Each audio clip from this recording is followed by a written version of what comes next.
Oh shit, here we go again.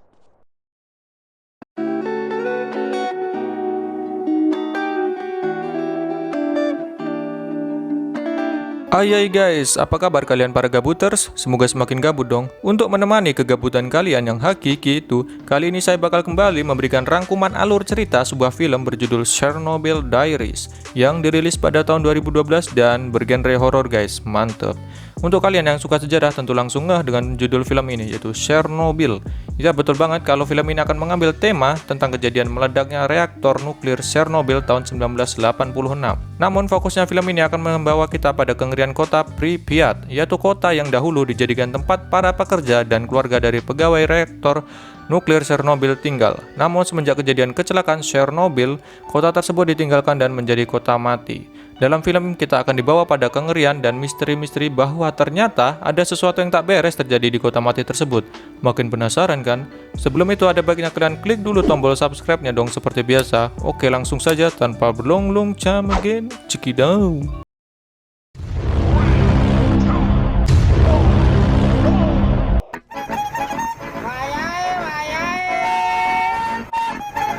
Are you sure about that?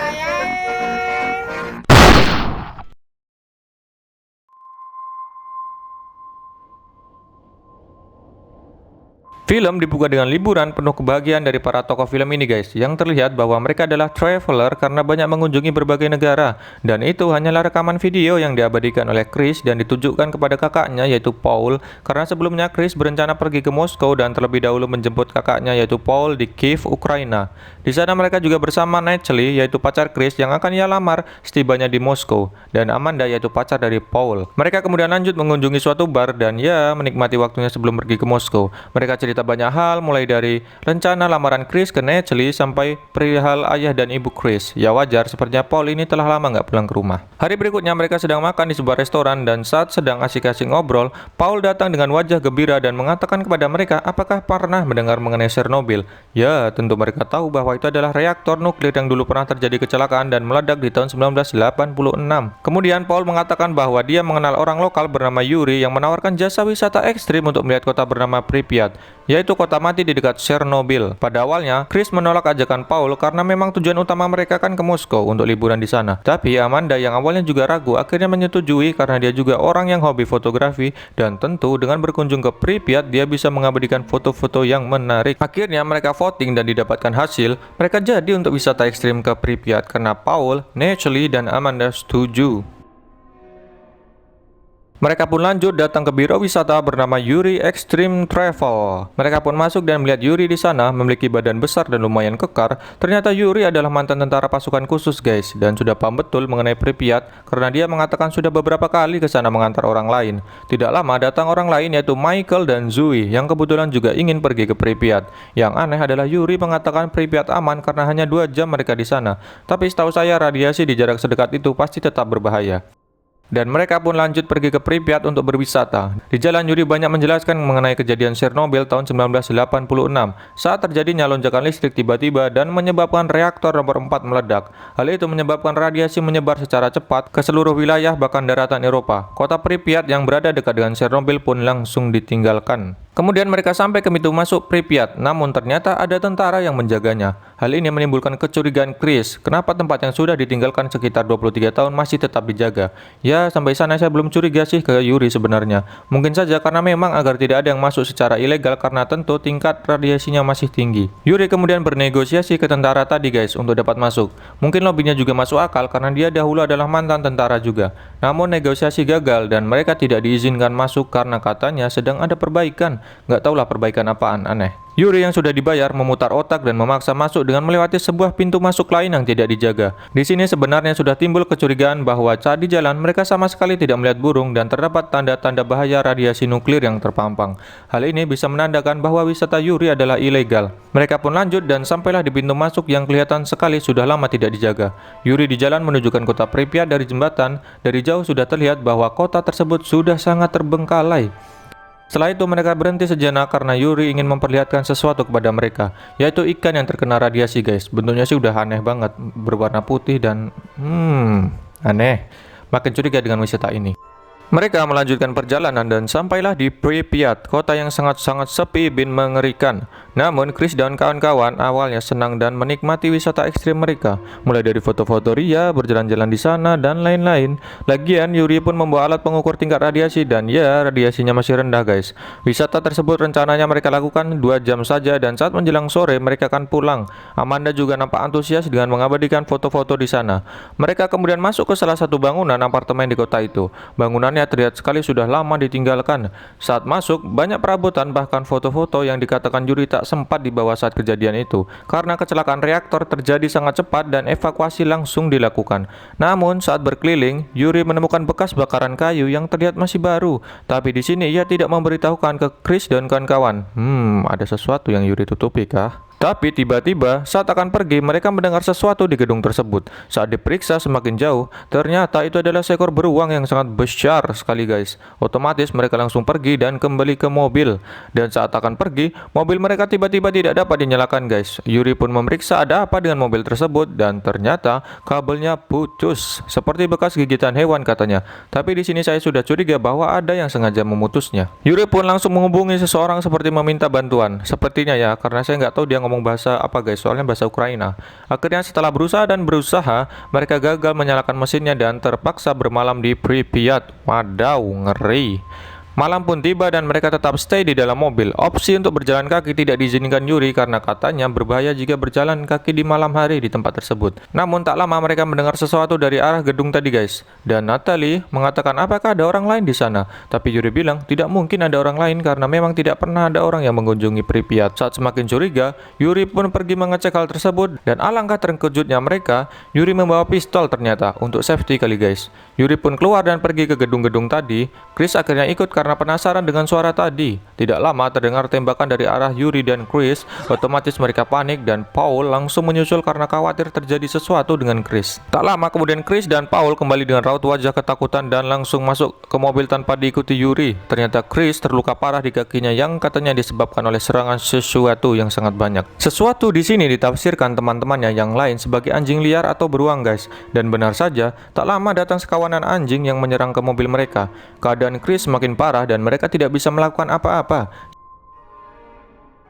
Saat pagi menjelang, mereka mencari cara bagaimana pergi dari tempat tersebut dan kemudian ingin memastikan apa yang telah terjadi kepada Yuri. Akhirnya, Paul, Michael, dan Amanda memutuskan mengecek kembali ke gedung-gedung tadi guys, sembari membawa walkie-talkie yang kebetulan dibawa Yuri. Saat sedang berjalan, Amanda mendengar bahwa walkie-talkie yang Yuri bawa suaranya tidak jauh dari mereka dan saat dicari lagi, ternyata walkie-talkie Yuri tergeletak di tangga masuk salah satu gedung tersebut dengan bercak darah yang mengarah ke dalam gedung. Hal ini bisa kita simpulkan bahwa Yuri sepertinya diseret ke dalam dengan keadaan terluka. Mereka pun masuk dan mengikuti arah bercak darah tadi. Sampailah mereka menemukan Yuri dalam kondisi tewas mengenaskan.